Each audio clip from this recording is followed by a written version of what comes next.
We need to get back to academic and cultural boycott campaign for Israeli institutions and Israeli academic institutions that are connected and continue to be connected to all of our academic institutions, whether be it in the United States or in Europe. What do we mean when we talk about academic and cultural boycott and why it's critical?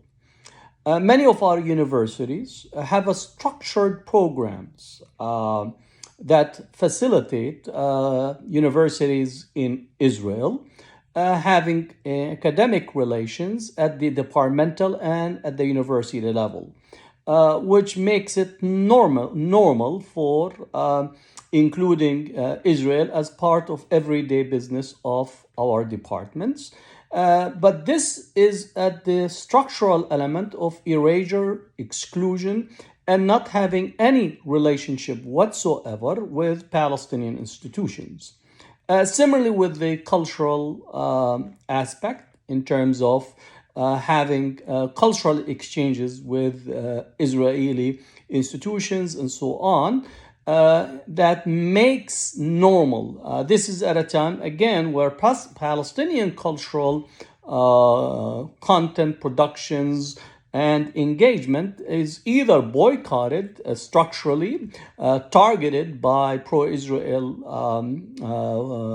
activists and organizations, and completely erased if it's all included. So academic boycott at this point is even more critical, as Israel have completely wiped out 14 universities and colleges in Gaza.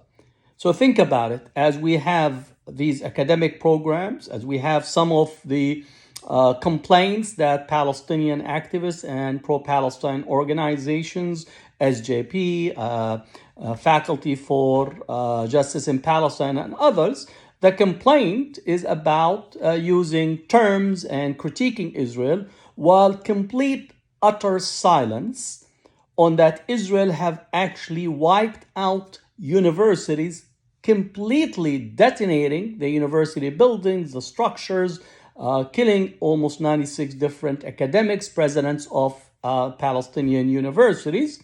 And yet we continue to see academic programs in the United States, in Europe, that have these exchange relations with universities and colleges in Israel, without actually mentioning or speaking about the fact that Israel is actually targeting academic institutions as a whole and making them and using them as military targets.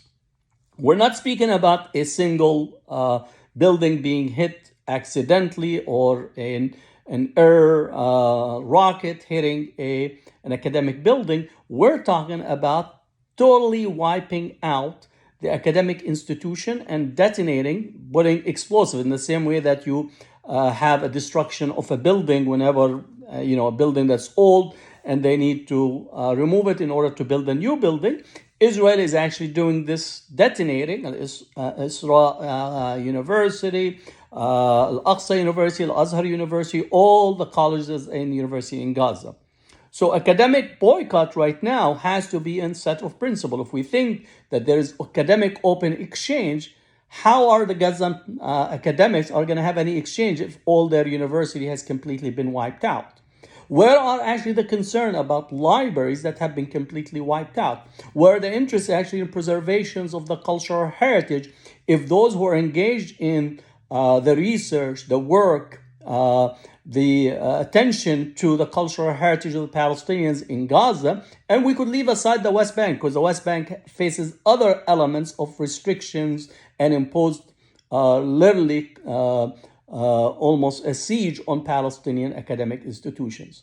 So the time right now for academics, especially we're having an increasing faculty and academics for justice in Palestine that are active. This is the time for actually to raise our voice for academic and cultural boycott.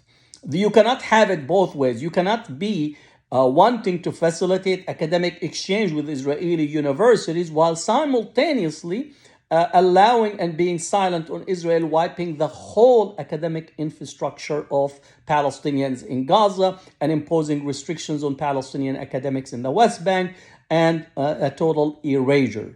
You can't have it both ways. The hypocrisy of academic institutions in the West, the so-called liberal custodians of the academic project, their silence, and not only that, complicity in continuing these cooperations, these exchange programs that actually at the expense of the Palestinians. More importantly, raising the question, what Palestinian universities do you have academic relationship with?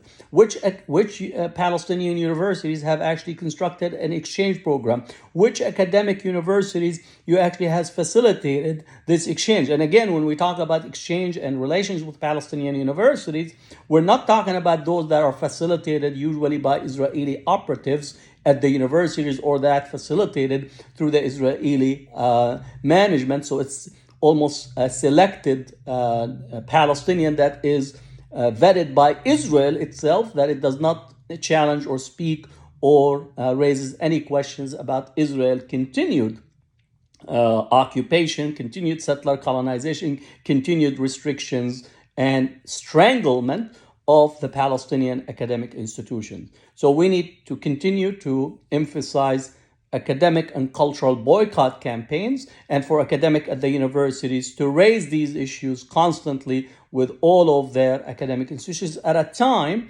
where Palestinians who are speaking or pro-Palestinian speaking are demonized, problematized, and called all kinds of names, while a country, a state that actually blew up and destroyed 14 universities, it almost goes on without being actually critiqued or spoken of. More importantly, presidents and chancellors of universities issue these statements to express their support for a country that actually literally is destroying an academic infrastructure in front of our eyes in real time and documented by almost everyone.